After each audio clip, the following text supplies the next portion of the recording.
All right, here for the midweek pod with Wayne. We are just under 24 hours since Manchester United won, FC Twente won. What a thrilling ride that was. Wes, Yeah. how are you? Yeah, I'm not bad considering that we got beat by 20 goals, like you just said there. FC 21. Good grief. I know it was bad. Didn't realise it was that bad. But Yeah. yeah. Didn't bad jokes Did, over. Well, just beginning the bad jokes. Yeah, I'm all right, thanks. How are you? we were Lammers to the slaughter last night, weren't we? Oh dear. Mm. Wow. Here we go. Here we go. All night. Yeah, I'll just get my coat now. Deary me. Yeah. I think, did we think we were good for a second when we beat Southampton and had a good half against Palace? I think for a second we thought we were good, didn't we? And then this has brought us right back down to earth. Yeah, do you know what? It's funny that you say that because I listened to the pod. Obviously, it's a great podcast. I listened to the one with you and Dan, and the positivity around the Palace game. But like there's been a lot of sort of back and forth with this one, whether or not to feel positive or whether to feel like it's momentum stalled or something. You never really know until you've got the benefit of hindsight, because you never know how it works in the long run. The performance against Palace was a progressive performance in terms of that's what we want to see. I still don't think we're a million miles away from that performance last night, but the shortfalls of the performance that you say you don't want to see this creep in. Well, we saw it creep in, and the things that you want to see build upon, we didn't build upon. So you feel like even though the places are there, everything feels like it's in the right order.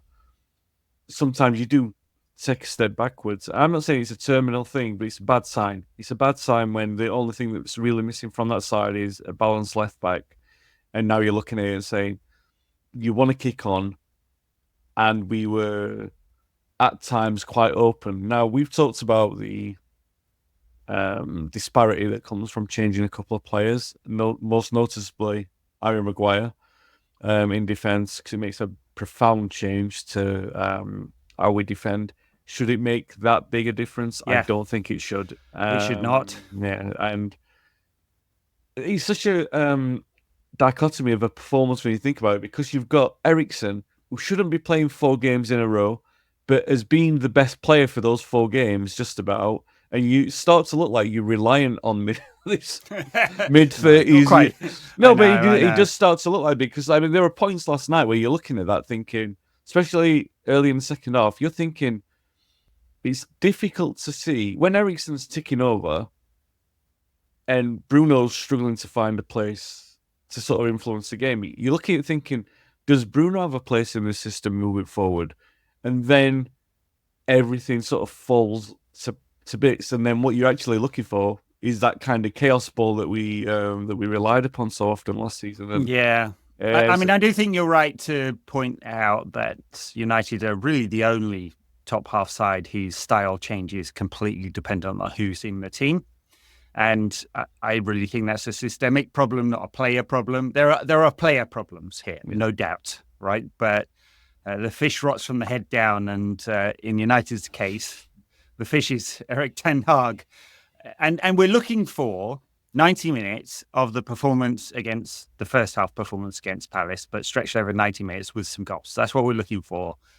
Possession-based, lovely 1-2 touch play, intricate movements, fluidity, creating chances, and all of that. And most of that was missing from the performance against FC Twente. Good bits, good spells, more open than high possession base, and partly that's because of the way they played with Marcus Rashford, very, very wide. I mean, he looked dangerous when he got the ball, but he didn't get the ball enough because he's so wide. It's just not, that is not the system in which Marcus Rashford is going to shine, right? So bad season last season, but before that, 41, 35, 32 goals or assists in the previous 3 seasons, and one of those was with a major shoulder injury. So he's our major threat, or at least in theory should be, and he's not going to perform in that system. Bruno, worst performance of the season, maybe. I mean, he's not been particularly good this season, but he's still the guy who's going to create us chances. And I just wonder or worry. I mean, there's a lot of sort of online chatter after the game yesterday, suggesting it's time for Bruno to be dropped, and people are generally hysterical on Twitter. And fine, if that's going to be your answer, but where's the creativity coming from? Because there's not a single other player in the squad who creates chances to the level of Bruno, and it's definitely not Mason Mount. So, you watch that and you can overreact to different things. And I think biggest problem is the system that doesn't get the best out of our best players and changes constantly and changes based on who's in the team. That's number one problem. Number two problem is how can we get our best players playing well, because they're really not. And that's a worry. There were flashes from Rashford. Yeah. Only flashes. I do wonder whether we've killed off his momentum by dropping him from the side last weekend when he was actually playing well. But yeah, I mean, it's no need to desperately panic, but where are the signs that we are moving towards some kind of consistently decent side? It's hard to find them. You really have to search. No, I see where you're coming from with that, but then let me offer you the alternate theory there is that you've got a number of changes in this side. And by the way, I'm not making excuses, because I tend to agree largely with what you're saying in terms of you want to be seen better and you want to be seen more. But there are a number of changes. We made a number of signings in the summer. Ugarte is only just finding his way into that system. Ten Hag likes to take his time with bedding players in. I mean, to his own detriment, really, because it doesn't help him. And I don't think that there's been a strong argument, at least I can't think of one, a strong argument to the contrary that would say you don't put a player in earlier on because of this or that. So I don't think he's helping himself in that regard. However, be that as it may, the players are still bedding into that system. There's still a lot of changes in a short space of time. The players, we had a long history of injury crisis last season, so bedding that new system in, like Martinez coming back and having new defenders around him, the idea that you need Shaw there for balance, and even after that, Amas to come in on the left-hand side, you want to see these players give balance to the side. That would theoretically help Rashford out. So the fits and starts, which we are seeing, and we are seeing them, obviously sometimes it will look like, one step forward, one step back. And I think obviously last night you saw one step back. I do think there were periods in the Palace game, particularly in the first half. And I know you guys talked about it, but I just wanted to say something that I noticed in that game, and I remarked upon on the pod that I do with Paul Parker on Mondays, is that some of the football, the interaction was so good in the first half, the way that they were moving the ball first time, and you feel like there's one player in the way, and it's either Xerxes or it's Bruno, and you don't quite know what they were meant to be doing in that system. And there's an idea that, you could remove Bruno as not drop him, but remove him as a number 10 and have him running onto them as the false nine, as he played in the cup final in other big games as well. That instead of having him creating the chances, and I know that goes against the theory that you've got of him being the creator, but having him running onto the chances might solve a problem. However, it might create another one. You don't know. Anyway, the point I'm making is that you've got the system, and occasionally it flickers and it looks really, really good, and you think, all right, we can persevere with how it looks against Palace, because even without the goals, you would say, all right, that's worth trying again. That's not a terminal decline. That's worth trying for 2 or 3 or 4 or 5, 6 or 7 games. Try this run. Maybe change the personnel a bit. If a player's in form, start Rashford, by all means. But the other players, play them in combinations, allow themselves to find those combinations that work. And we were showing signs of that against Palace, and we were showing signs of that last night. I don't think that it seemed like that much of an issue until we conceded the goal, because we seem to be coasting a little bit. And there is a problem that I find with this United squad, is that they've always seemed to believe in their own hype. So when things go a little too well, the first sign of them going well, and maybe it is a problem with the manager as well, that the confidence gets a little bit too high and they don't concentrate on the basics. And we saw last night, it seemed like a lot of the basics were missing. And that's when the finger gets pointed at the manager. And The point I'm making overall is that I do think that, I know you're saying there is it a step backwards and everything, but I do feel that it's still a step forwards. It just doesn't always take the shape that you want it to take, and it doesn't always yield the results that you want it to yield. So you look at it, you say, all right, didn't work out last night, but you might have answered another question in there, and you've still, this manager's going to pay the consequence of it one way or the other. You might as well see where it's leading. I'm not totally against it at the moment. I was disappointed last night, and obviously the response to conceding that goal was very, very disappointing. But these are questions for the squad and for the manager, and I feel like we're getting there. I do, but where there is, where I'm saying where we're getting to, you couldn't ask me to pin an answer on that because I've got no idea where that looks or what it looks like. But I feel like it's based on the Palace game, not the Twente game, that it feels like it's getting somewhere that I feel like, oh yeah, I'm getting behind this. I can understand. And I can understand there'll be bumps as well, but last night was a bit of a nasty bump, to be fair. There's not a linear path between here and whatever our final state or North Star is, for sure, and I think people will accept that. I think the criticism really is we're not quite sure what that North Star is.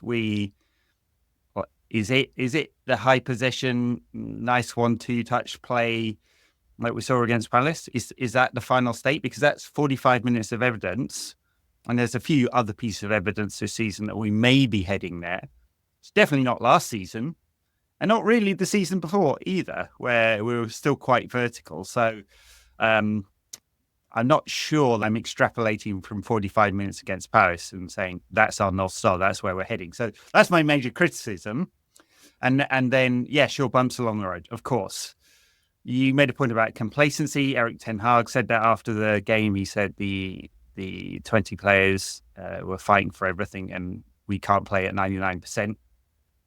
Okay, but I think that's really an awful quote from the manager. I think we can say that as fans watching it going, they looked a bit complacent last night. And I think there is a sense that maybe they think they're too good sometimes. And the gap between their belief about themselves as the squad, and the reality is wider than it should be.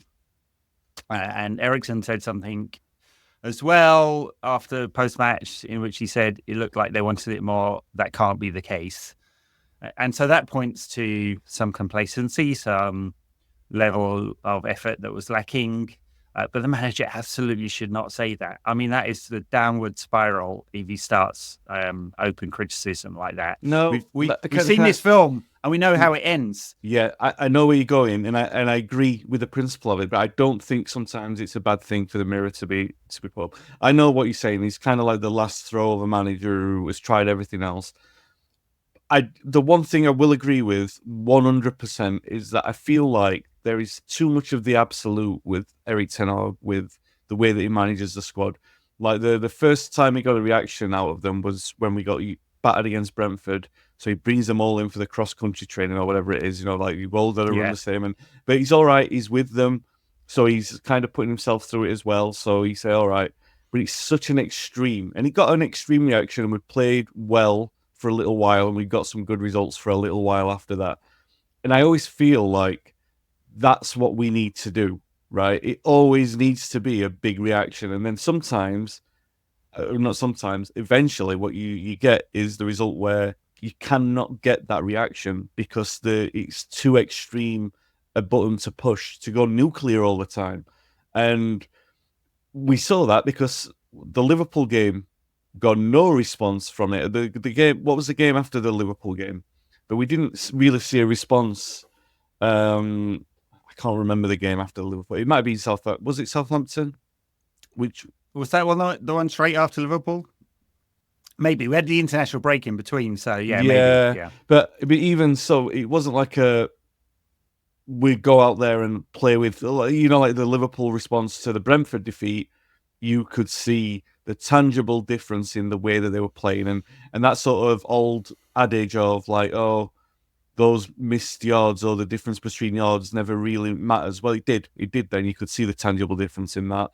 I just feel like, this is one I do point at the manager because I get going nuclear and I've said that phrase, it's just the best way to describe it.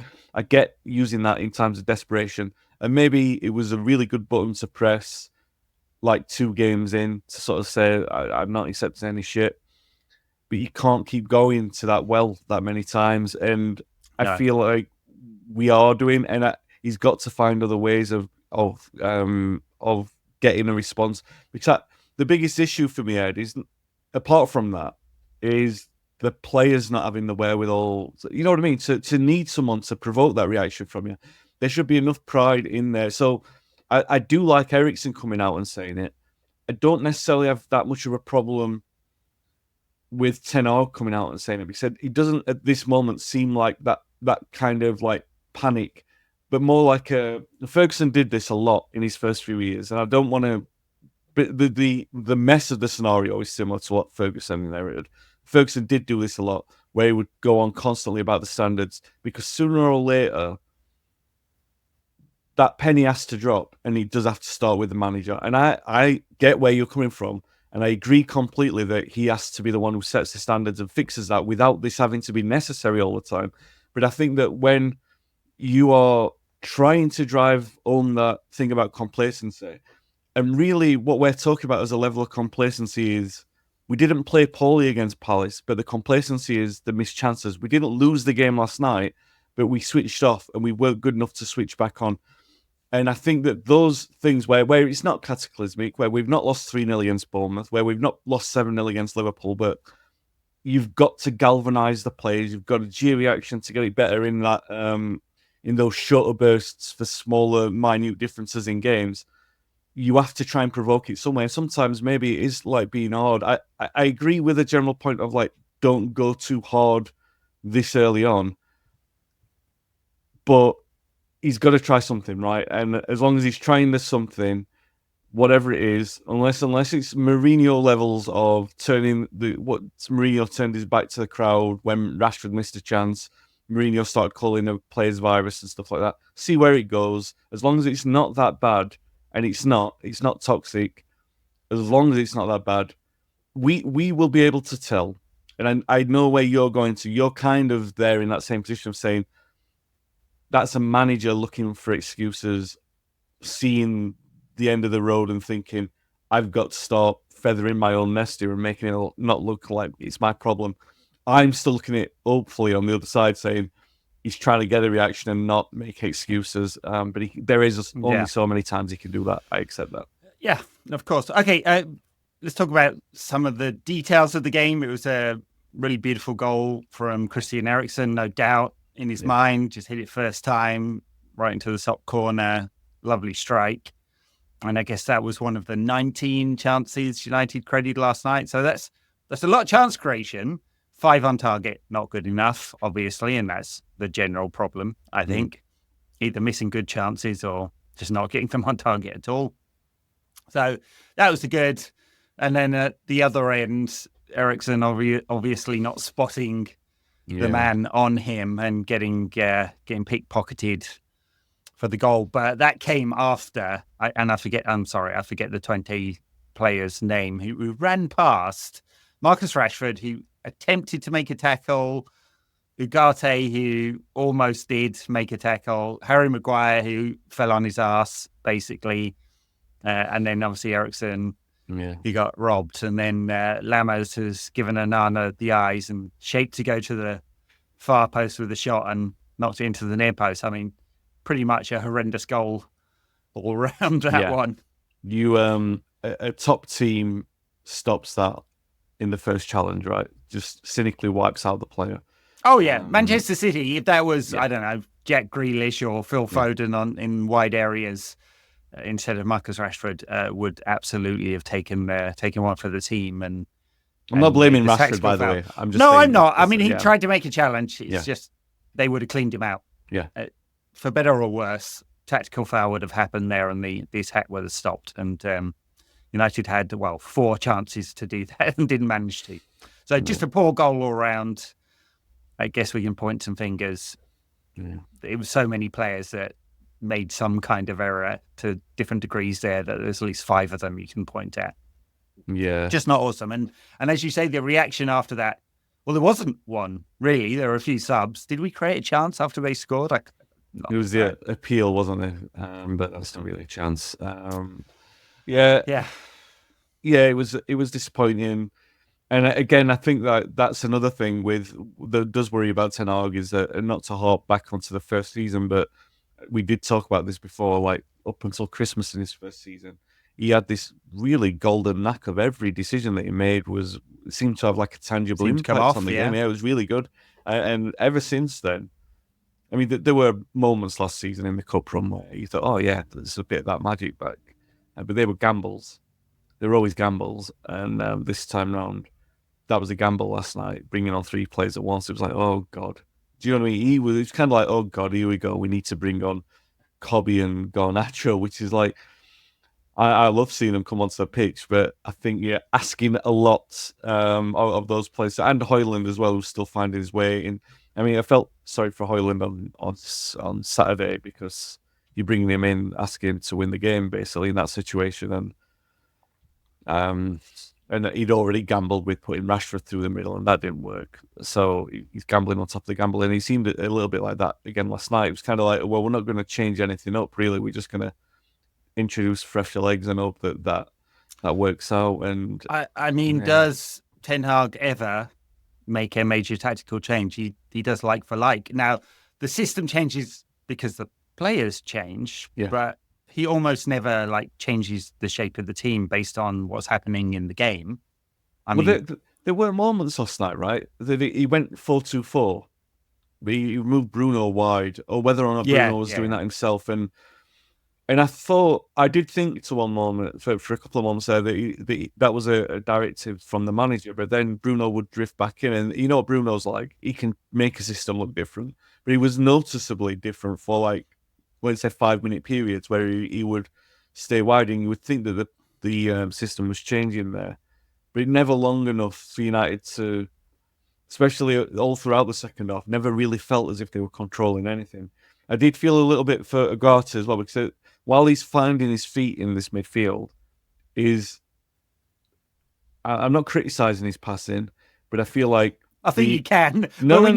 We knew, didn't we? So yeah, all right. Well, so that's not his strength, but it doesn't look like a massive weakness, but it feels like it looks like it's emphasised to be a weakness with the bad runs that some of the players were making last night. They were either too short, or the pass was too short, or the run was delayed or something like that. It accentuated it a little bit more strongly than it ought to have done. And while they're getting used to each other, we expect those kind of things. And it's just difficult that those kind of things are happening in the midst of a game where you need to really win and sort of stamp your authority, or in a run of fixtures where it's a difficult thing for a manager to, and I'm not giving him an excuse here, but I can just understand the reasoning, to make those kind of changes when you're trying to generate a run of consistency, because his thing, he said, it's not only reluctance to change the system.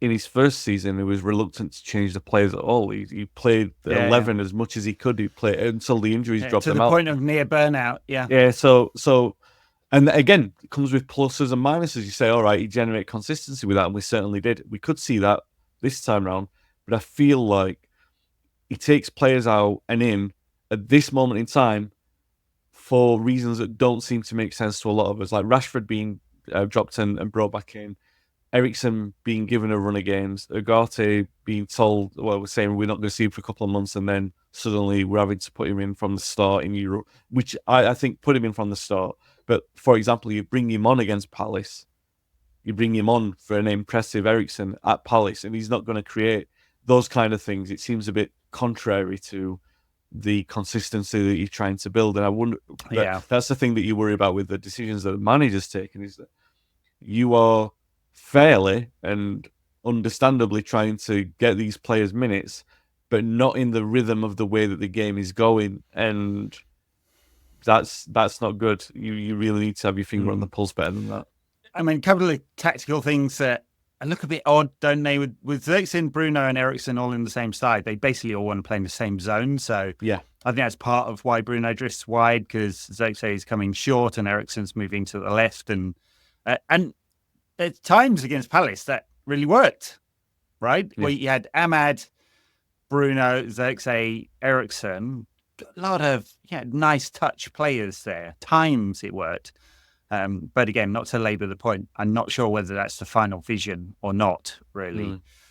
So that's slightly odd. And then the other tactical thing that we'll find out how it works is Ugate's not a progressive passer. I mean, his time from Sporting and Paris Saint-Germain and even with the Uruguay national team will show us that he's just not a good progressive passer. He keeps the ball well and playing safe passes. That's kind of what Kobbie Mainoo does as well. So if that's the pairing midfield, how are they going to get the ball forward? That'll be a question for later. We haven't seen them together very much yet.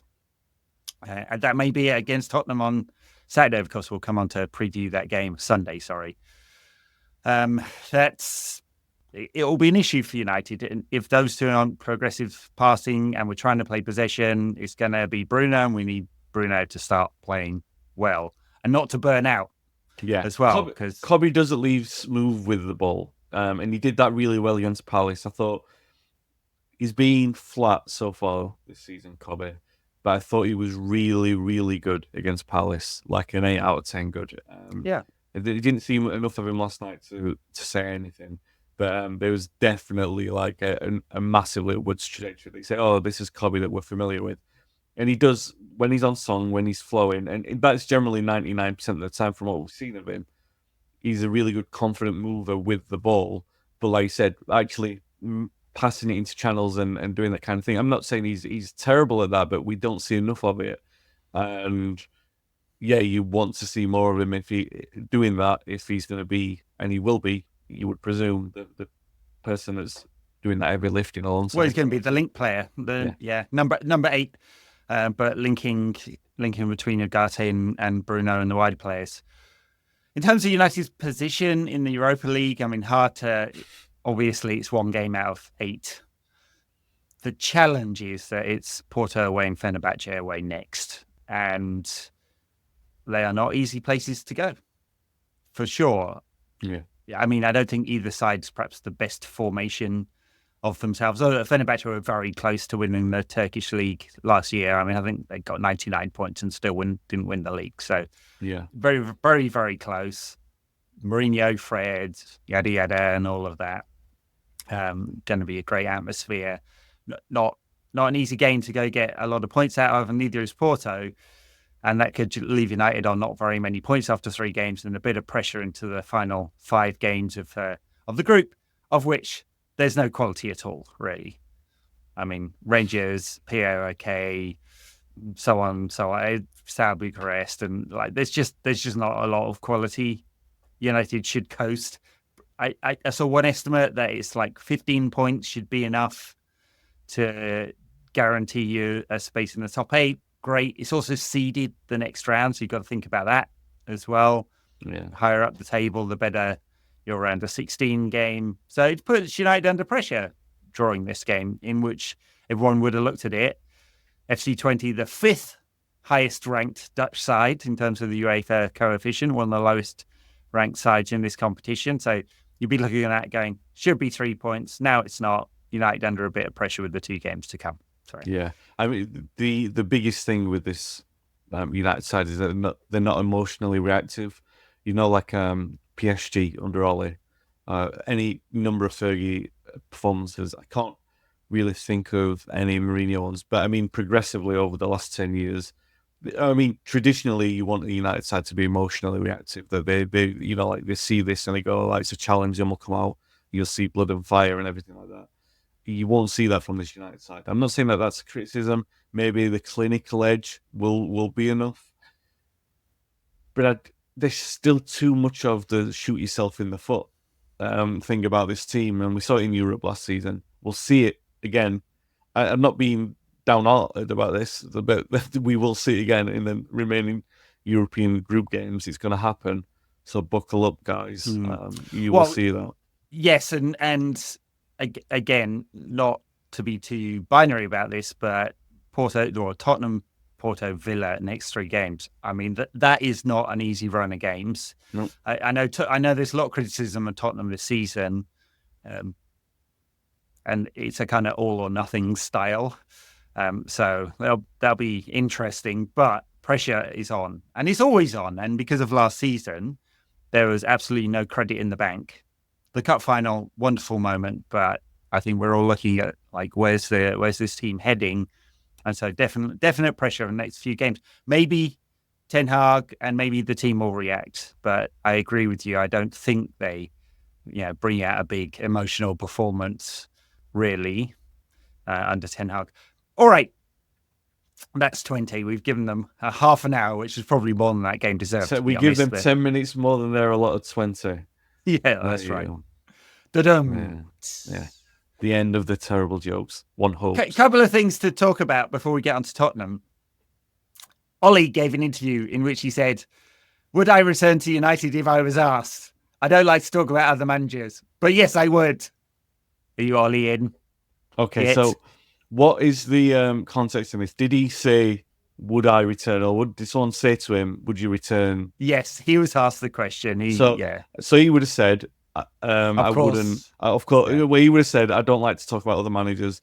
And then someone would have said, "Yeah, one day would you like to go back to United?" He would have said, "Yeah, of course." I don't think he's the kind of guy who would put pressure on the incumbent manager. He certainly wasn't doing that, and my tongue is firmly in my cheek. But didn't half give me a moment of sort of rose tinted glasses or red tinted glasses, if you like, about Ole's time. Yeah. In retrospect, third in the league, second in the league, a kick away from winning the Europa League.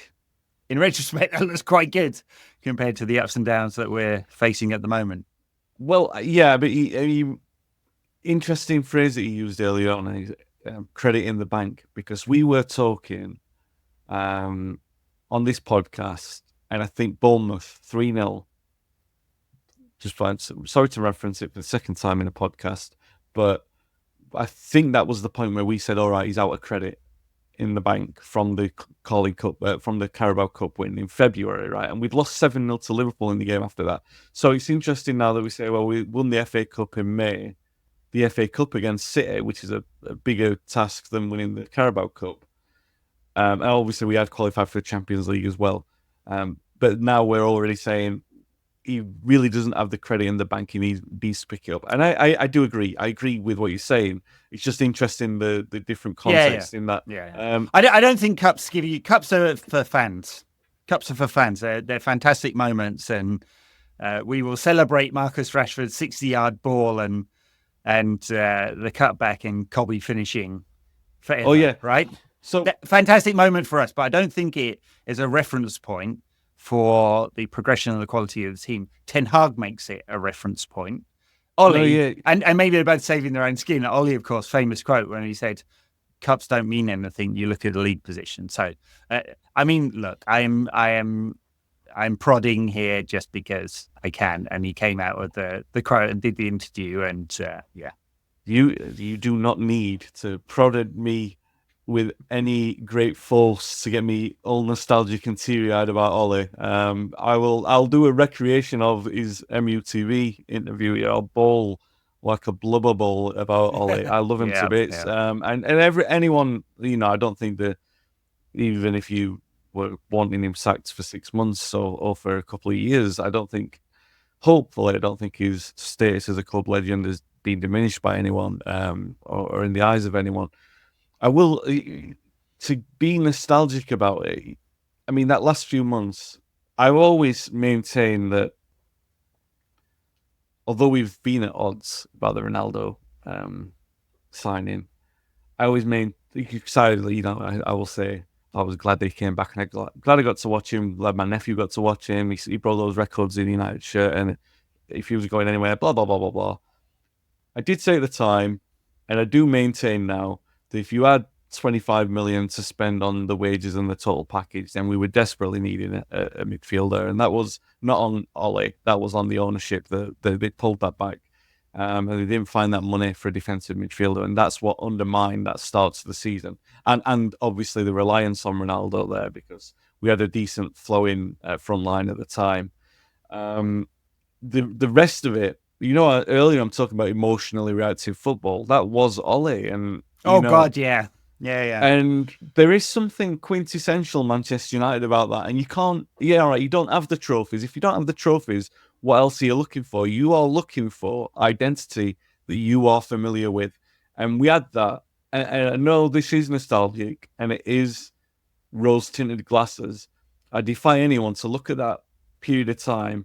If you didn't, all right, someone might not have felt as connected to it, but in that period of time, I felt more connected to the club than I have done in any period before or since. And I'm 10 I hour fully game, agree.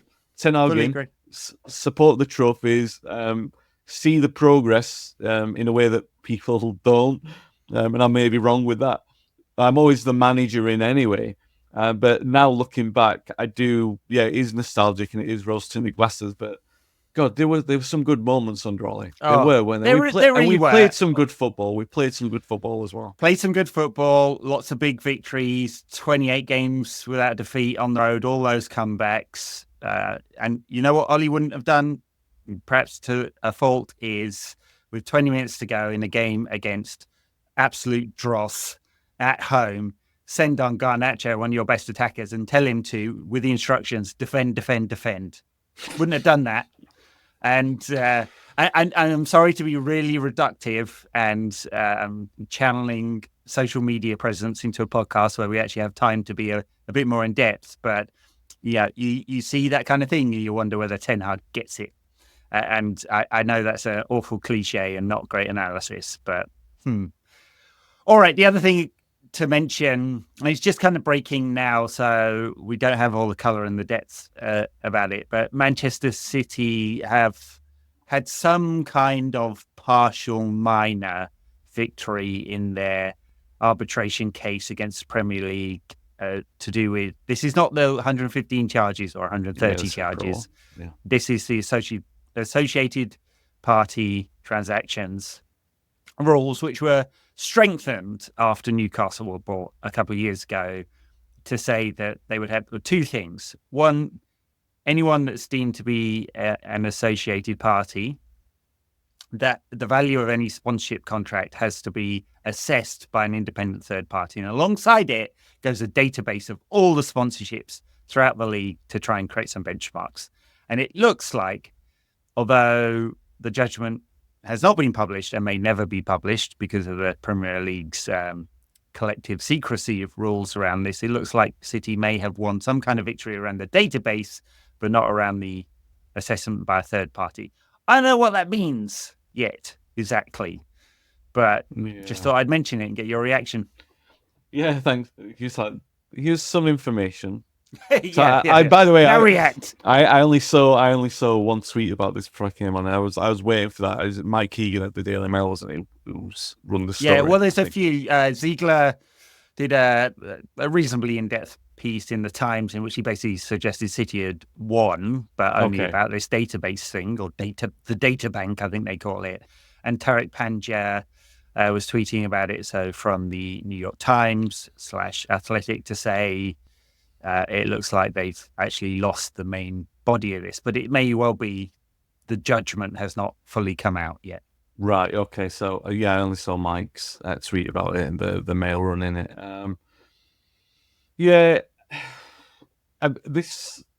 I think the City thing is the 115 is City isolated, right? It's what happens to City and the depth of their alleged cheating, for want of a better phrase.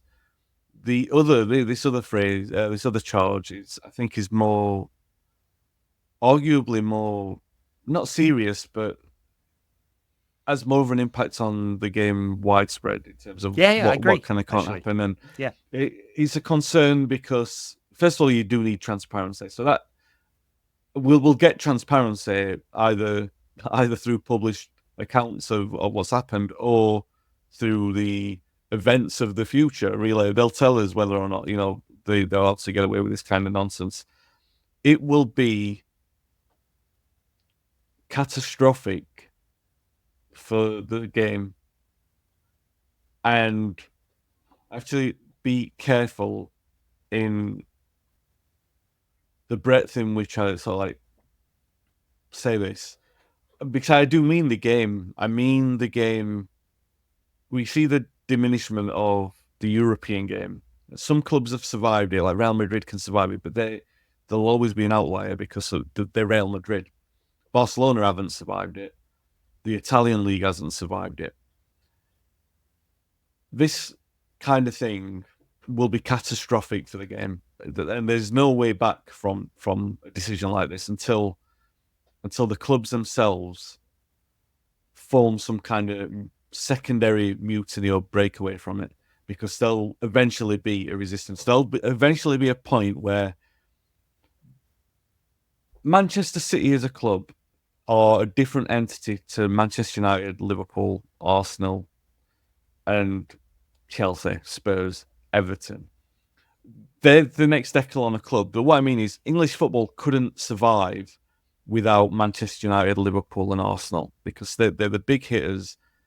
And I'm not saying that just because I support one of them. I mean in terms of like interest, revenue, appeal, everything across the board. You need those clubs to survive. The league doesn't need Manchester City to survive. Not in the slightest. Or Newcastle, really. No. And there will come a time when, because City don't generate the revenue they claim to, they don't have the interest they claim to generate, and all that sort of stuff. You can tell it's a facade. The Emperor's new clothes on the Premier League will eventually wear thin, because no one will want to watch it on competitive Premier League, which it basically is to all intents and purposes anyway. But as City win 10, 11, 12, 13, 14, 15 in a row, and Newcastle are their only challengers, and the only reason that is because of money. And we can all pretend that Newcastle and Manchester City are the new powerhouse, and he's taken football to a new level, and they get 110 points, and this is a new barometer for English excellence, and it's excellence across the European board. It will only be interesting to fans of those two clubs. The rest of everyone, and everyone else will not give a toss about it. No. And then the rebellion will start, and then you will start seeing the breakaway, because the breakaway as it stands, where people say they break away for a Super League and they break away for the Premier League in the first place, those kind of things, you can argue the back and forth whether or not it's good for the game or not. And you can even say, have that argument where you can say whether or not it's the pushing the button on terms of ruining football irreversibly, and you could say that's a part of it. But this is a different kettle of fish completely, because it's not just the Premier League. Yeah, all right, you look at those two clubs and you go, oh yeah, do you want to see Newcastle and City compete for the Premier League every year? Doesn't really matter in some respects, because there'll always be two teams. But then, do you want to see Newcastle and City compete for the FA Cup every single year? And the only hazard to that will be whether or not they draw against themselves in the early rounds. Do you want to see them two in the Champions League final every year? Because that is what you'll end up with. You won't see any competition across the board. Well, that's why the rules were formulated by the clubs. I mean, the Premier League is a collective, right? And enough clubs voted to strengthen the rules around associated parties. And I totally agree with you. If that second part of this case turns out that the benchmarking of value of associated parties can't be done, then there's effectively unlimited state wealth, because City can invent 400 Abu Dhabi sponsors and generate as much wealth as they like, and so can Newcastle. And that seller sponsorship, which is a company that appears to do absolutely nothing. Apparently it's an events company, but no one can spot anything they've actually done. A seller sponsorship on the front of the Newcastle shirt would not be worth 25 million a season, it'd be worth 125 million a season, and it would be very hard for everyone else to compete. By the way, Sir Jim was basically on City's side with this case, because he came out in that interview and said, I think it's anti-competitive or something. I'm paraphrasing what he said, which is essentially City's argument. They appear to have made a competition law argument to say, hey, you can't block us. But and I think the Premier League's pushback will be, it's a members club and we agreed the rules together. So I really, really hope, for both the sake of Manchester United's competitiveness, but also more widely the Premier League competitiveness, that City do not win that piece, and the Premier League as a collective are allowed to make their own rules. So it's not just about the associated party transfers, transactions, because that would be really damaging, but it's just more widely. Does the Premier League as a collective have the power to set its own rules? Because if not, there's no limit, right? And I do think that is really dangerous for English football. The 115 charges, we'll get a judgment sometime towards the end of the year and a punishment sometimes towards the end of the season, and we may not see all of that. And by the way, one thing about the secrecy thing, which I do think is really damaging for the Premier League overall, they voted it in, the clubs voted in secrecy, but City are happy to leak. So you get every time there's some kind of judgment or next step in any of these legal cases, we only get one voice, and that is City's voice, who will leak while they are happy to leak. And journalists like Martin Ziegler and others, I don't want to just pick on him, will write a piece that is completely one-sided and does not have the Premier League's view because the Premier League will not speak up. Another thing on the City report in particular is that there are a couple of City-leaning journalists, right? I don't need to mention them. People will know who they are. I do find it funny, but not really funny, that there's a complete lack of objectivity in the way that they're obviously reporting with a City bias, and I think this isn't a case of bias. It shouldn't be a case of bias. Like, City's right to be successful or whatever. It's not about that. We could be talking any other club, because we're talking about the actual principle of state wealth and that kind of really the FFP thing and everything was set up to prevent elites and to repeat elites and stuff like that. And really, the point is that the City, as a vehicle, all right, they're a sports washing vehicle, are perfectly set up to do all this kind of stuff, but as a sporting entity, this is not sustainable for Manchester City. So if they pull the wealth, it can't last. Sure. So that's the point. And City fans say you don't want us to succeed, and the rest of us, all right, it'd be funny to see them do a typical City, but the point is that I don't have any great care to that, but I wouldn't want to see them go under. I know some people would say, you know what I mean? People will say, I don't care. They get what they deserve at this point in time. But that is the principle of the rule, really. And City are the most vulnerable case to that. I mean, Newcastle are probably less vulnerable to that because they've got a bigger support traditionally, and that they could theoretically. Well, and they're also trying to grow from a lower base without the massive injection of wealth because everyone spotted what happened with City. The community was slow to react and not understand what was happening exactly, and the rules were brought in well after time, and also City were very good at cheating, allegedly. Not allegedly, we've all seen it's in the public. It's in the public domain. The other thing to mention, of course, is that Sir Jim is really fucking rich. I mean, off the scale rich. His personal wealth is in the tens of billions. Ineos, in which he's the largest shareholder, is 60 billion a year euros entity. He paid himself in the last financial year 500 million in dividends, just because, he can. A few of the other shareholders complained about that. Not his friends who started the company, but there is some parts of the company, the holding companies, and publicly listed. Most of the wealth is not in that, though. So there's some complaints about that. The point being, if he felt like it, once the, the Qualcomm contract has come to an end, he could chuck a whole ton of money. OGC Nice, 1-1 draw, or United 2, as we should call them now, 1-1 draw against Real Sociedad last night, so decent result for them. United 2, sponsored by Ineos. We could have the next sleeve sponsor as Ineos at £400 million a year. The Ineos training centre, £1 billion a year, no problem.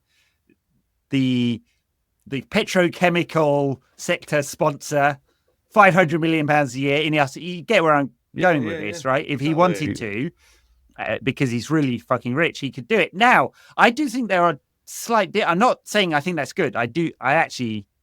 As someone who's fairly financially literate, and a lot of accountants and financially literate people in the football world are kind of against FFP because they think it's anti-competitive and people clubs who are ambitious. I do think it's good for the game overall to have limits and structure. So I'm not actually in favour of Sir Jim being allowed to spend whatever he likes. But state wealth and individual wealth, or company wealth in the case of Chelsea, and the kind of ambition, I do think they're two very different things. So the impact of FFP and maybe related party transactions on, say, Aston Villa, who are super ambitious, or Chelsea, who are private equity and ambitious to a certain extent, is kind of negative. But it's worth it to hold back state-run clubs. I actually hope that after City are found guilty on the majority of these charges and take a severe punishment, that Abu Dhabi decide to get out and they sell out to private equity, and City would just then be something that looks a bit like Chelsea. Like, they'll sell out to some people who will try, they will not be the same as they were because they won't have all these related party transactions, and the value of the whole entity will not be the same without the, let's say, convenient moving of players and money between the two.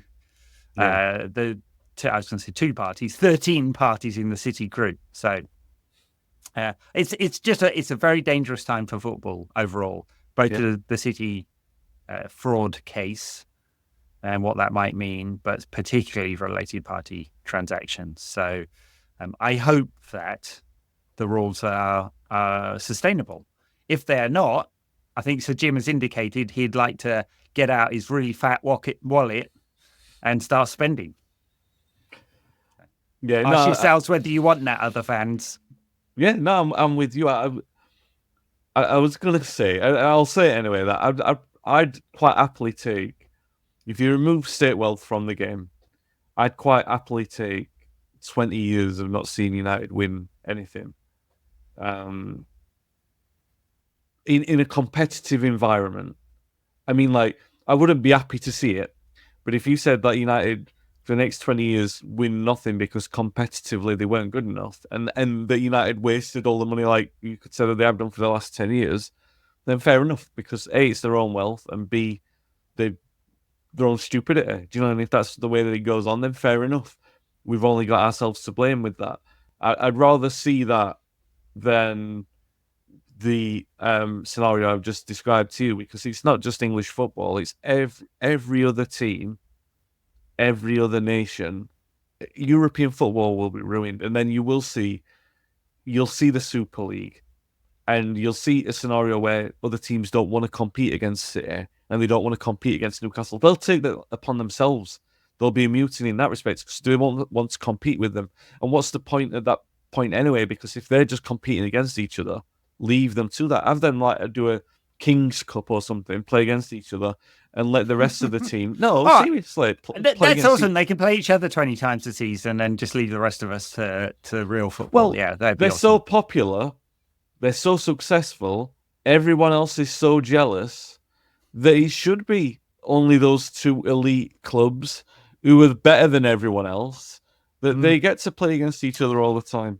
The Etihad was the empty head for their Carling Cup tie the other night. There were big blocks of empty seats, which you don't see at Newcastle, by the way. That is a club, for better or worse, where the support has sustained through 50 plus years since they last won the league.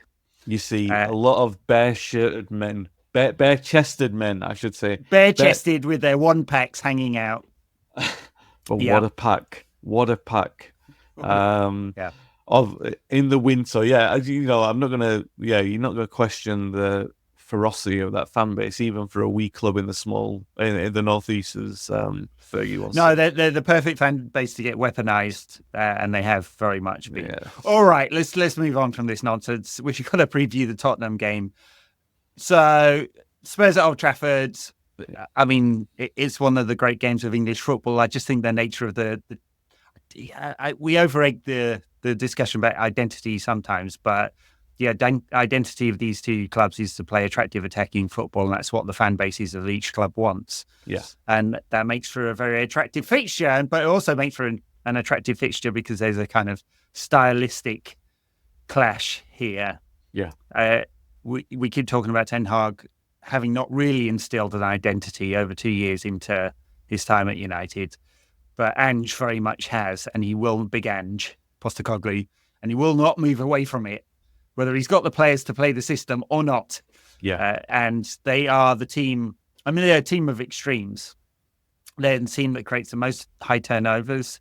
It's the fewest number of passes an opposition has before a defensive action, so they press very high and very aggressively. And their defensive line, as in the first defensive touch or the average position, is very, very high. So they compress the game, they press really aggressively, they try and create errors and turnovers. Hasn't quite worked for them this season, I guess. And they're still trying to integrate a very different style of striker. In Dominic Solanke is very much a focal point than they had last season, where perhaps they were a bit more flexible. So, yeah. Thoughts on Spurs? First of all, Solanke was an odd choice. I feel like Spurs often do. This is typical Spurs. They get the most gettable player rather than the player that's fits the system. They've always seemed to have done that. So I don't think that nobody was thinking we've lost Harry Kane, go out and get Dominic Solanke. But I will say that Solanke has this very weird record of scoring against United. Absurd if you go and look it up. And they all seem to be daisy cutters from 20 yards as well. It's a really good record of scoring against us. You make a really good point about traditionally going back years and years and years, Ferguson era, but then after that, even when the managers have changed, it's always been an entertaining game, no matter who the manager. The difference has been when the manager on either side has been Jose Mourinho. Although Spurs won't complain about the 6-1 that they had at Old Trafford under him, but generally, by and large, those were the exceptions to what the entertaining games were. So there's always been entertaining games there. Last season, when they obviously gave us a going over at their ground, but they played that eye line, and we had a lot of chances, and we just didn't put them away. At our ground, it was a really open first half, and I seem to believe or remember that Ange changed the high line at half time. He made it more compact in the second half. If this game goes to what this season's been so far, they'll still play that high line. We'll get loads of chances and we'll do nothing with them. So you can see that happening, unfortunately. You can see United creating 20 chances, not putting them away. I do wonder, just because of the way Spurs are set up, and they don't tend to change, as I said, whether it's going to look a bit more like chaos ball than composure. Yeah, a little less Palace in the first half, and he'll think that there are big spaces, and he may even be tempted to play Garnacho and Rashford, given that Ahmad has played every game this season. He may be tempted to do that, and maybe even Højlund. I mean, if we see those three up front, it's going to be very quick from back to front, quite direct. It's very hard to call a Ten Hag system, isn't it? And go, I know what he's going to play for sure. But I suspect it's a little more chaos ball than that Palace first half, just because of the spaces, and he'll play with space rather than intercede. I think Ugarte will play. Mainu will be back. Obviously, Bruno's not going to sit this one out. The defence is not going to change. Still, it'll come back in for Bruno sure. would have to be dead before he voluntarily sat one out. And I don't think, we're not in a position, and I don't want to relitigate it, we are not in a position yet to have an alternative to Bruno in terms of our chance creation. No, yet. Earlier when I said that, I was looking at that saying, I wonder if he fits into the long-term vision of this system. I'm not advocating for him being dropped at all, because it's way too crucial and that's way too premature. I just think he looks a little bit lost in the system as it is. I agree. That's what I mean. I agree. You make a really good point about that front selection. It just depends on how close to the panic button Ten Hag is, and I do think maybe he'll keep with Xerxes and the Rashford and Garnacho. I can definitely see them both playing. Ahmad is still being the most consistent out of. He looks the nicest to watch out of all three. This and season he's really moved on. He's grown as a player. Certainly, it's amazing when you look at him this season and you think that he spent 18 games on the bench in a row. Yeah, back into last season, you're like, really? Why? He's a good player. He's actually created more shot creating actions. Every time I say this, Dan has a laugh at me. It's one of those ridiculous stats, but it's involved what they used to call XG chain, I think. You're involved in the attack. And it could be the final pass or it could be the pass before the pass. But he's created more than Bruno, which is very unusual for anyone to do that. So he's been our most creative player this season. We've not scored a lot of goals, so there's that as well. So you can sort of see. He does need to score more himself. The other thing is, he said the 18 games in a row. He said why, but maybe because he sat that number of games in a row, he's learned about the game. He's got better, and because there's got to be some kind of method in this tenor. And we know from what we saw of Ahmad before that there were questions about his whether or not he was too lightweight, and whether or not he'd found his level at Sunderland. And he's come back in, and sometimes I look at him and I think he's a really good squad player. And that's what he'll be in this team. But then when you see the way that he plays and the confidence that he's played with at the start of this season, you think, no, he has looked the most vibrant.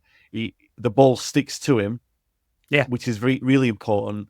And he's very strong on the ball. He doesn't Rashford, Bruno, even Garnacho, Xerxes, unfortunately, looks like that as well. Højlund as well. All five of those players, I would argue that Ahmad holds the ball better than all of them. He's really resilient in the way that he can keep hold of it. Maybe it's his low centre of gravity. I don't know. But I agree. I do think that you're quite right in looking at what the threat is at the weekend and feeling that it's like a bigger billing of game, and that Garnacho and Rashford are kind of that bigger billing. I feel like because Xerxes played so often that he's got a chance at starting, but I wouldn't be surprised to see those three, like I said, Højlund playing in there as well. But yeah, definitely I would say Rashford and Garnacho, but it's a big game for them. It's a really big game because they've got to step up and do it. I know Garnacho has done that, and it maybe the stars are aligning for both of them to do a start turn on Sunday, because God knows we need that from both of them, really. We need a big statement performance. The manager needs it. He really does. He does, because Porto and Villa afterwards, pressure ratchets up. But as ever with Ten Hag, we get these swings. So maybe we'll get a fantastic performance, and we'll take some of those many chances that we should create. It's 19 against 20. I wouldn't be surprised if it's something similar against Spurs. Maybe we'll take a few of them and we'll all feel good about ourselves. Let's hope so. All right, let's leave it there. Somehow we've managed to talk for an hour about that awful Twente game. There are a couple of other things as well.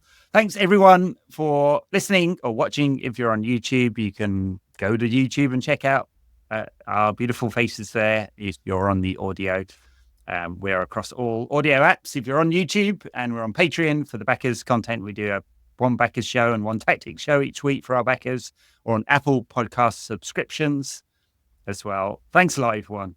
Bye now.